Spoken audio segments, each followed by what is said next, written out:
우리 옛날에 공부했던 그 시인 정철, 그분은 이런 시를 썼어요. 어버이 살아실 때 섬기기를 다하여라. 지나간 후면 애달프리.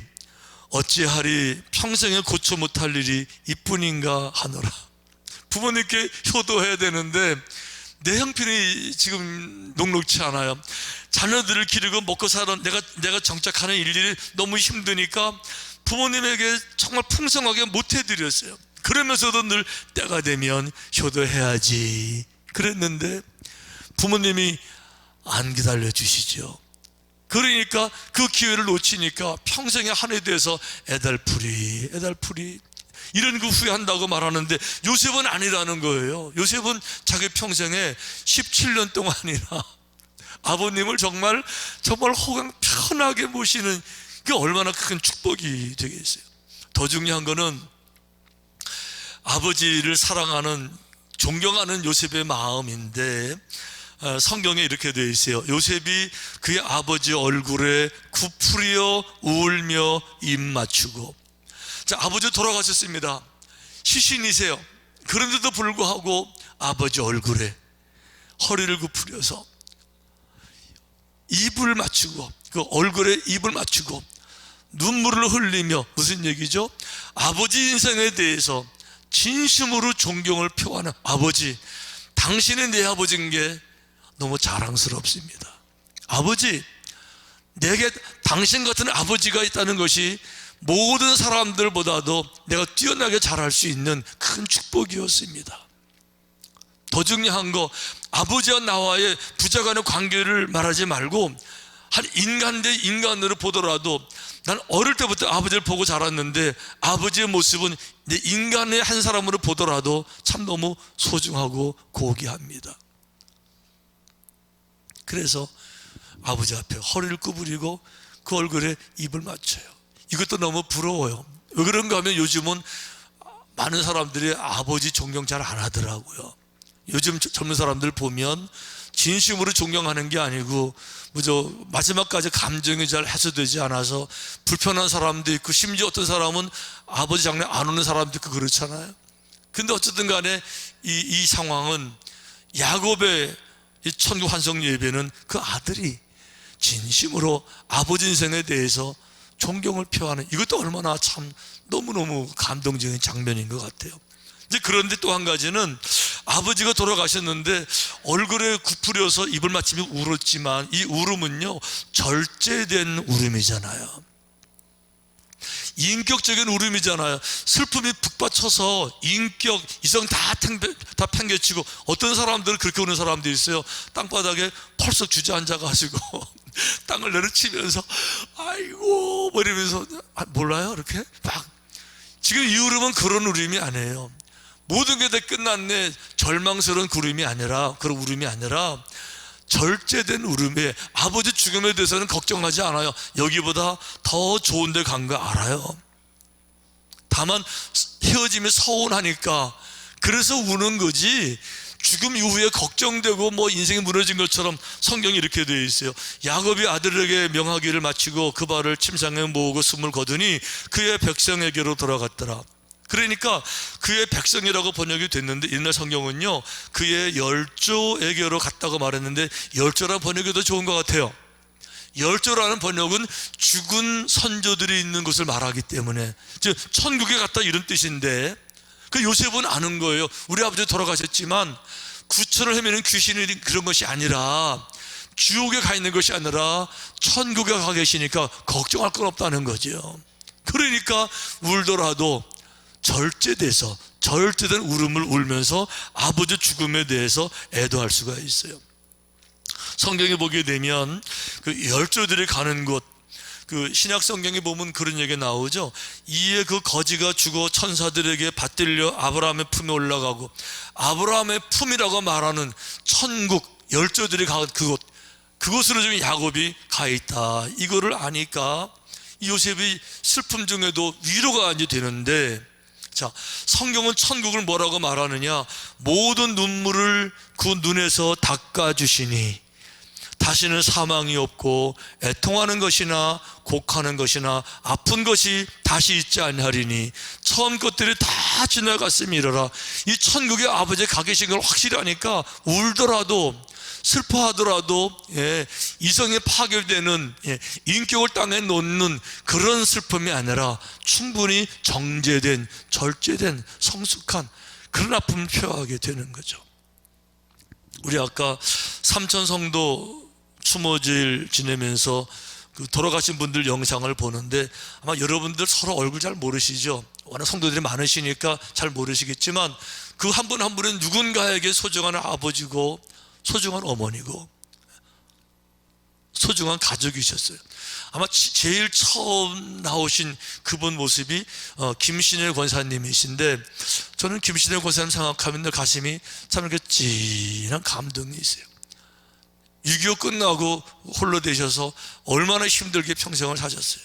그래도 믿음 지키고 늘 새벽 강단에 오셔서 울고 기도하시고 그리고 힘내서 또 한 주일 사시고 그렇게 사셨는데 천국에는 이제 눈물도 없고 고생도 없고 아픈 것도 없다 하니 얼마나 위로가 되는지 지금 얼마나 기뻐하시고 생각하면 슬픈 가운데도 위로가 됩니다. 어쨌든 이 요셉은 아버지가 돌아가셨지만 슬프지만 지나치게 슬퍼하는 것이 아니라 열조들이 가 계신 천국에 가 계시고 알기 때문에 이렇게 그 가운데도 위로를 경험할 수가 있는 거예요. 이런 위로가 모든 유가족들에게 함께 하시기를 축원합니다. 자, 또 한 가지 감동이 되는 것은 이 하관 예배를 드리는 장소가 아주 특별합니다. 지금 이 야곱은 그 애굽으로 와 살지만 항상 때가 되면 우리가 민족을 이룰 것이고 고향으로 돌아가서 새로운 나라가 될 거다 알기 때문에 새로운 나라에 미리 가서 자기 뼈를 묻고 싶었어요. 그래서 죽기 전에 요셉 불러다가 앉히고 자세하게 설명하는 거죠. 하나님이 내게 말씀하시기를 여기서 애굽에서 큰 민족이 될 것이다. 때가 되면 다 올라가게 될 텐데 나는 미리 올라가서 내가 죽고 될랑 애굽에 장사하지 말고 미리 올라가서 저 막벨라 굴 할아버지 아브라함이 장사되어 있고 아버지 이삭이 묻혀 있는 내 안에 사례를 장사한 막벨라 굴에 내 시신을 옮겨서 거기서 나를 장례를 치러 그렇게 해야 된다. 하겠느냐? 요셉이 아버지 걱정하지 마십시오. 제가 하겠습니다. 이러고 돌아가셨잖아요. 자, 이제 요셉은 아버지 유언을 따라서 여행 준비를 합니다.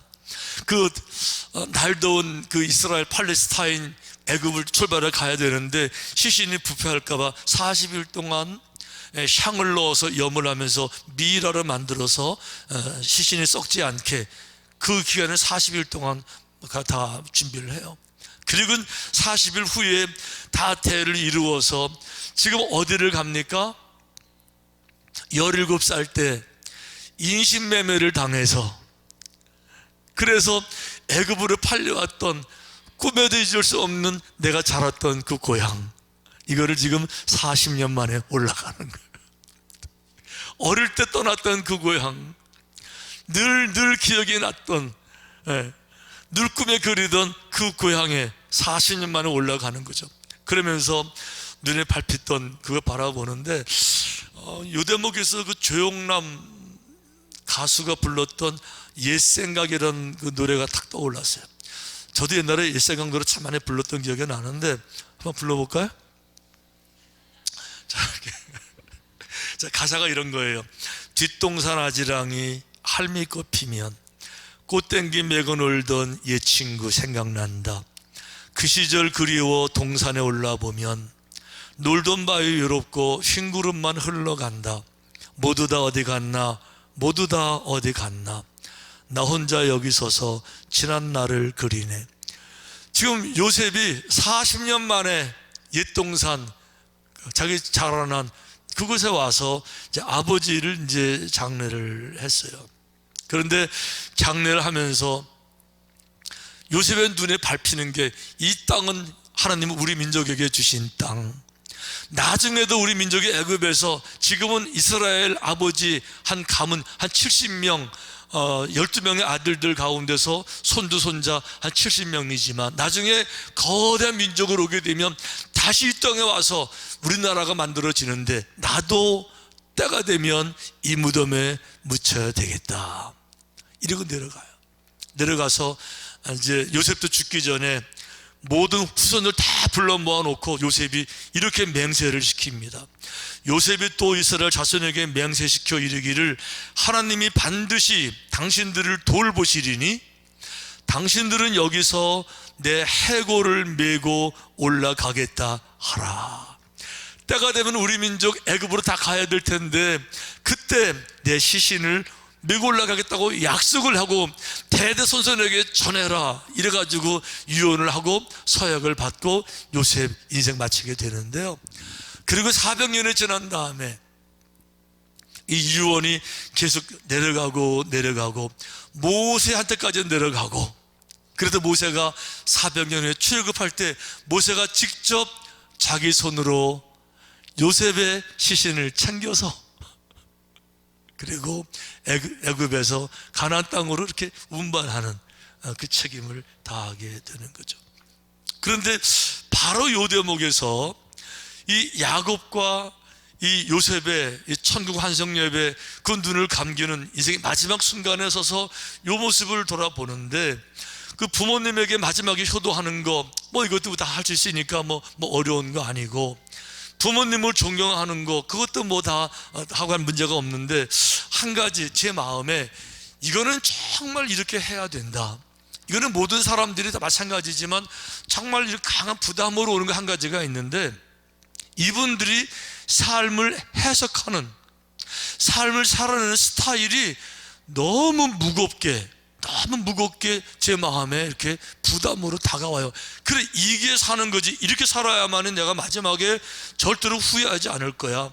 내가 이렇게 살지 못하게 되면 마지막 순간에 정말 가슴을 쓸어내리면서 안타까움을 가질 거야. 이것이 뭔가 하면 삶의 스타일이에요. 그것이 뭔가 하면 야곱이나 요셉이나 인생을 바라보면 인생의 전반전이 있고 후반전이 있잖아요. 축구도 있잖아요. 축구도 전반전 후반전이 있잖아요.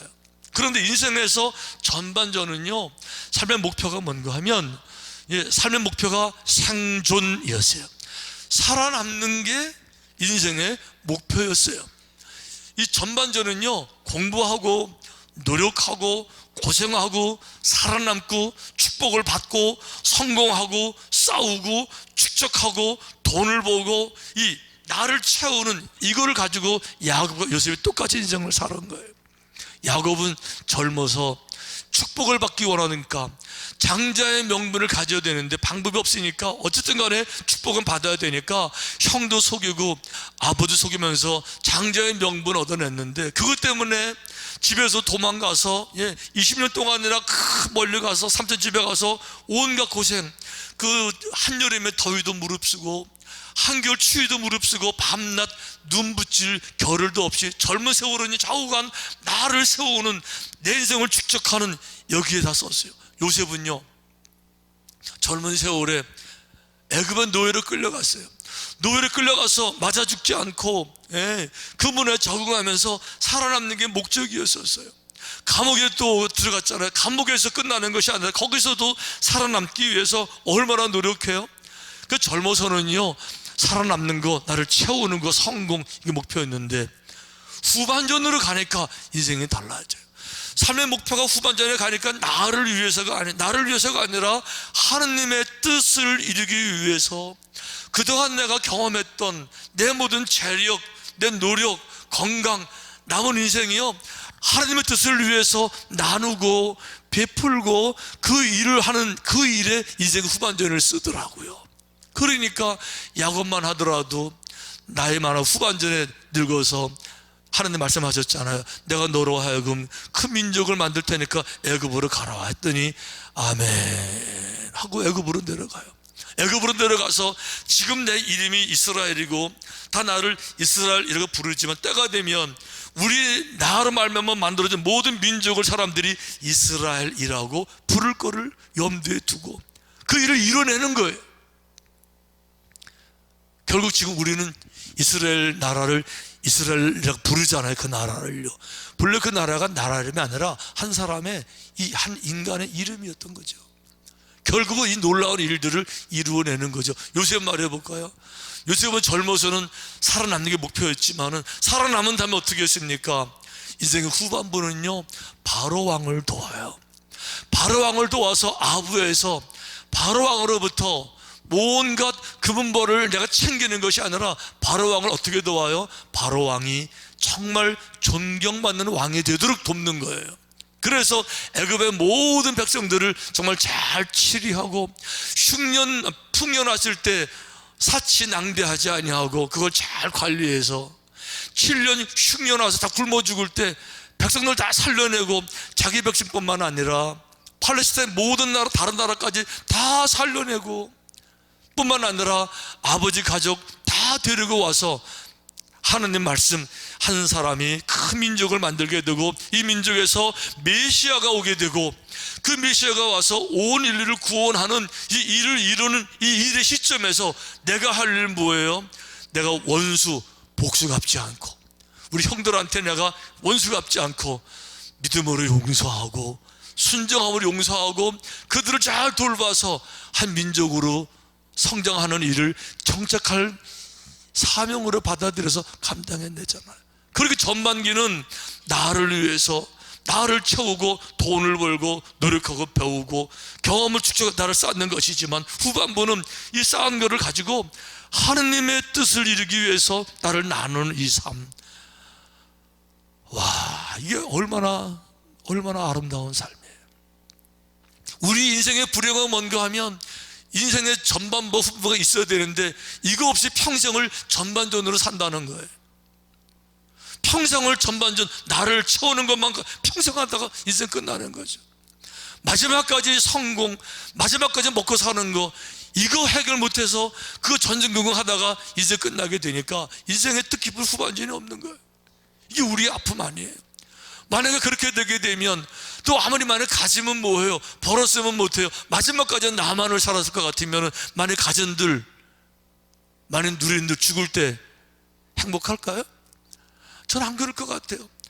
아무리 내가 만약에 가졌어도 나만을 살았을 것 같으면 죽을 때 부끄러울 것 같아요. 그거 하려고 평생 살았냐? 너 하나 먹고 살려고 그 잘 산 거라고 그거 하려고 그렇게 애지중지 살았냐? 이런 질문 스스로 할 때 부끄러울 것 같아요. 여러분 그 현대 경영학의 아버지 다 아시죠? 피터 드러커. 심리학의 아버지 그럼 프로이드, 음악의 아버지 바하, 경영학 아버지 피터 드러커. 이분 많은 책, 그분 책 유명하잖아요. 근데 그분에게 물었어요. 당신 책 말고 다른 책 한 권 추천해 주시죠.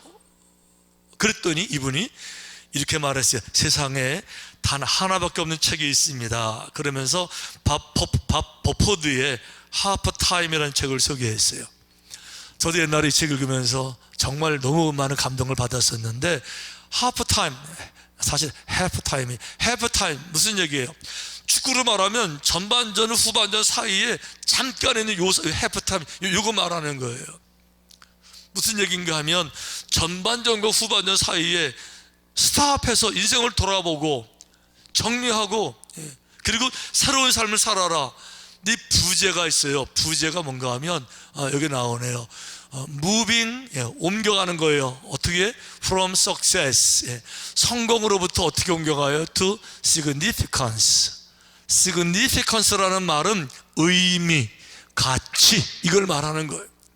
젊어서는 성공이 목표였을 것 같으면 인생의 후반부는 여전히 성공하다가 한 번에 끝나는 것이 아니라 성공을 발판으로 해서 성공을 기반으로 해서 성공한 많은 자원들을 통해서 성공을 넘어서 사명, 그게 뭐예요? 하나님이 내게 맡기신 일, 하나님이 원하시는 그 일을 위해서 옮겨가는 이게 최고의 삶이라는 거잖아요.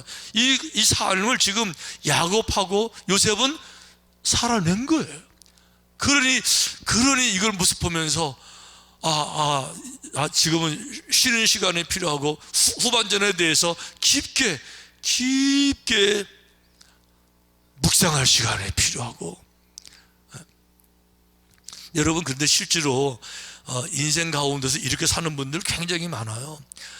쉽게 이해하게 되기 위해서 단편적인 예 몇 가지 들어보면, 찰스 피너라는 분은 미국의 재벌 중에 재벌인데, 그분 가진 재산이 10조 원이에요. 안 넣을 줄 알았어요. 10조 원인데 이분이요, 어느 순간에 선포했어요. 나는 이제부터 돈 버는 거는 안 하겠다. 돈 버는 걸 안 한다. 대신 뭐 하냐? 돈 번 거 가지고 쓰는 삶을 산다. 어떻게 쓰냐? 정말 필요한 것에, 정말 도움이 되는 것에, 인간을 회복시키고 눈물을 닦고 상처를 치유하는. 그러면 이분이 선포했습니다. 내 노후를 위해서는 20억이면 충분하다. 20억. 그러니까 10조 가운데서 9조 8천억 원을 다 사회에 다 내놓고 그거 쓰다가 그거 다 쓰고 마지막 돌아가셨어요. 이게 전반전 후반전이 분명한 거예요. 전반전은 나를 위해서, 후반전은 다른 사람들을 위해서. 돈만 그런 게 아니고 인생을 그렇게 사는 분도 굉장히 많아요. 여러분 잘 아시는 헨리 나우헨, 이분은 여러분 하버드 대학의 그 석좌 교수가 됩니다. 50대 교수가 됩니다. 하버드 대학 입학하기도 어려운데 교수가 되는 거는 정말 뭐 그 명성은 뭐 다 끝난 거죠. 성공의 극치죠. 이분은 50살 됐을 때 하버드 대학 교수직을 사표냅니다. 그리고 이렇게 말했어요. 나는 그동안 권력의 꼭대기를 향하여 오르막길을 추구했지만 인생의 후반전은 나를 위한 것이 아니라 거룩한 가치를 위해 살고 싶다. 전반전은 나를 위해서 성공의 목표였지만 후반전은 나가 아니라 거룩한 가치를 위해서 살고 싶다. 이러고 하버드 사표 내고요, 캐나다로 가서 지체부자이자 정신박야가 그들 섬기는 데 가서 평생 걔네 오줌통 닦아내면서 살고 끝나셨어요. 우리는 그렇게는 못할 거예요. 하지만 꼭 그렇게 할 필요도 없어요. 왜? 하나님 꼭 그렇게 다 하라고 원하시는 것도 아니에요. 하지만 우리 삶 속에서 우리가 할 수 있는 범위 내에서는 이제는 어느 때가 되게 되면 나를 위해서가 아니라 여호와의 뜻을 이루는 데 동참해야 되지 않겠어요? 그게 제가 오늘 여러분들에게 도전하고 싶은 거예요. 예를 들어 말하면 그런 거죠. 우리 교회만 하더라도요, 사랑 나눔 선교단이 있어요. 사랑 나눔 선교단은 지금 멤버가 100명이 넘어가는데 매주마다 하루씩 날 잡아서 원주 시내의 병원이나 양로원이나 어디든지 가서 그분들 다 섬기고 봉사하는, 이게 같은 맥락이에요. 다 나를 위해서만이 아니라 다 또 갈릴리 선교단 매주 나가서 주님의 복음을 전하고 영혼을 살리고 누군가의 믿음이 들어 가정을 살리게 되면요, 그보다 큰 축복이 없는 거예요. 그보다 큰 은혜가 없는 거잖아요. 세계 지도자 세미나 한다 그러면 또 다 바쁜 가운데 오셔서 안내하고, 한마디로 말하면 성공, 돈 버는 건 나만을 위한 삶이 아니라 주님을 위한 삶이 얼마나 많은지 몰라요. 얼마나 많은지 몰라요. 중요한 거는 전반전은 나를 위해 살지만 어느 순간부터는 좀 여호와의 뜻을 위한 그런 삶으로 점차 옮겨가야 되지 않겠는가. 그 부분을 제가 지금 도전하고 있는 거예요. 오늘 우리 삼천 성도 추모제를 지키면서 이미 앞서가신 분들은 영원한 천국에 가 계시니까 걱정이 없지만, 남아있는 우리들은 우리 인생 돌아보면서 어떻게 살아야 될 것인가, 야곱의 마지막 순간 바라보면서 어떻게 임종의 순간을 맞이할 것인가, 나만을 위한 삶인가, 아니면 이렇게 석세스가 생존 이 목표가 아니라 significance, 정말 하나님의 뜻을 이루는